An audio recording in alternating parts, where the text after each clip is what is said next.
प्रसिद्ध रचनाकार, कवि और आलोचक फिराक गोरखपुरी का आज जन्मदिन है। फिराक गोरखपुरी को साहित्य और शिक्षा के क्षेत्र में सराहनीय योगदान के लिए भारत सरकार ने पद्म भूषण से सम्मानित किया था। फारसी, हिंदी, ब्रजभाषा, उर्दू और भारतीय संस्कृति की समझ रखने की वजह से उनकी शायरी में एक अलग ही पहचान बनाई है। प्रसिद्ध रचनाकार, कवि, आलोचक फिराक गोरखपुरी का जन्म 28 अगस्त 1896 को उत्तर प्रदेश के गोरखपुर में हुआ। उनका असली नाम रघुपति सहाय था। उनका शुमार इकबाल, यगाना, चंगेजी, जिगर मुरादाबादी और जोश मलिहाबादी जैसे कवियों में किया जाता है। उन्हें अरबी, फारसी, अंग्रेजी, उर्दू जैसी भाषाओं पर महारत हासिल थी। वो इलाहाबाद विश्वविद्यालय में अंग्रेजी के अध्यापक भी रहे। उन्हें 1960 में उर्दू की काव्य कृति गुल-ए-नग़मा के लिए ज्ञानपीठ पुरस्कार से भी सम्मानित किया जा चुका है।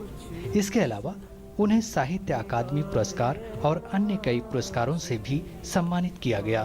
फिराक गोरखपुरी की शायरी में गुल-ए-नग़मा, मशाल, रहे कायनात, नग़मे साज, गज़लिस्तान, शेरिस्तान, शबनमिस्तान, रूप, धरती की करवट, गुलबाग, रमज़ो कायनात, चिरागा, शोला साज, हजार दास्तान, बज़्म ज़िंदगी को काफी शोहरत मिली। उन्होंने एक उपन्यास साधु और कुटिया और कई अन्य कहानियां भी लिखी। फिराक 1920 में नौकरी छोड़कर स्वराज आंदोलन से जुड़ गए, जिससे अंग्रेजी हुकूमत ने उन्हें खतरा मानते हुए 1.5 साल तक जेल में रखा। फितरत से गैर मामूली दिलचस्पी, एक तरह की सादगी, हिंदुस्तान की मिट्टी की सादगी जिसको आप कह सकते हैं, इसने उनकी गज़लों में एक अजीब व गरीब जायका पैदा किया है।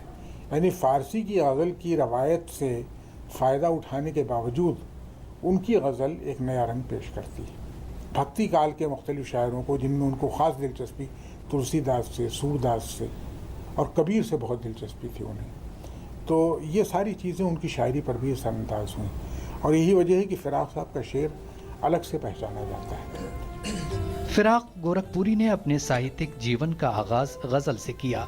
नज़ीर अकबराबादी, अल्ताफ हुसैन जैसे शायरों ने जिस रवायत को तोड़ा है, उसमें एक प्रमुख नाम फिराक गोरखपुरी का भी है। उन्होंने सामाजिक दुख दर्द को अपनी शायरी में बयां किया। रोजमर्रा की जिंदगी में कड़वे सच और आने वाले कल के प्रति उम्मीद दोनों को भारतीय संस्कृति और लोक भाषा के प्रतीकों से जोड़कर फिराक ने अपनी शायरी का अनूठा महल खड़ा किया।